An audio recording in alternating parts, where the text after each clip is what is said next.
Welcome to France. No, this is not the France of Brie and Bordeaux. This is the France of anacondas and the Amazon. This is French Guiana, Europe's jungle, Europe's El Dorado. Brazilian miners, known as garimpeiros, are crossing the porous borders from all directions.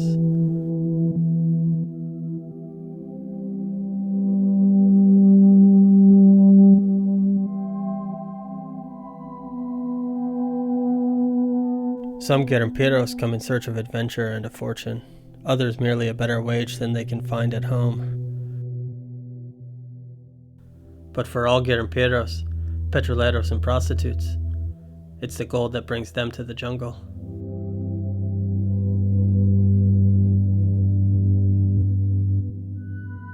Roughly 30,000 garimpeiros are mining illegally in French Guiana, much of which is protected national park.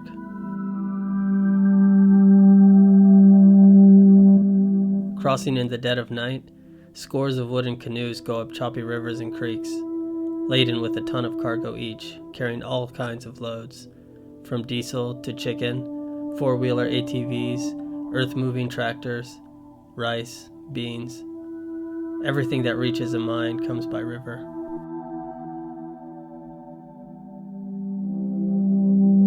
Gold is always a good business. It never goes bankrupt and it never needs a bailout. Most recently, there has been a surge in gold mining.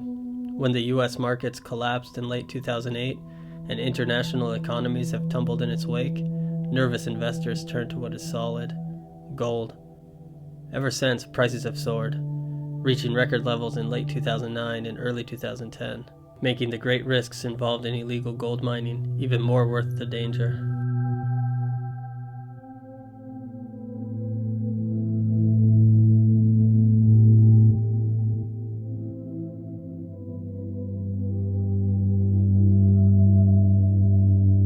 Garimpeiros have developed a sophisticated illicit infrastructure in French Guiana, connecting every mine, large and small, through a network of radio communications and ATV tracks cut through the length of French Guiana, from the Oyapock River in the east to the Moroni River in the west, laying waste to the Amazon forest along the way.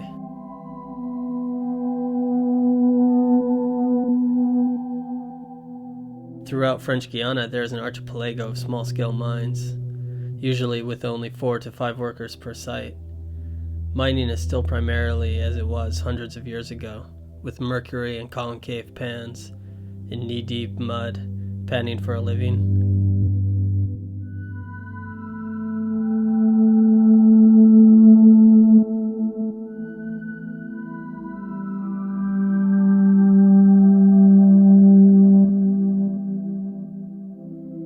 In the mining camps, everything is paid for with gold, from a plate of rice, a cold beer, or a prostitute.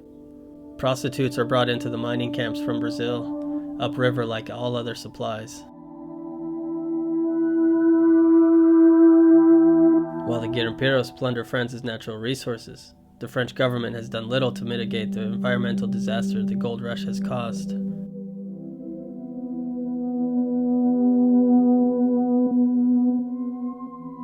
As tons of mercury are dumped into the country's rivers and thousands of Amerindians are poisoned, the French military police, known as the gendarmes, patrol the rivers, looking for garimpeiros and supply runners, searching for any clue as to where mines might be. Often, the gendarme will do foot patrols of areas suspected of mining activity, but usually the garimpeiros prove more adept to life in the jungle and flee long before the gendarmes arrive.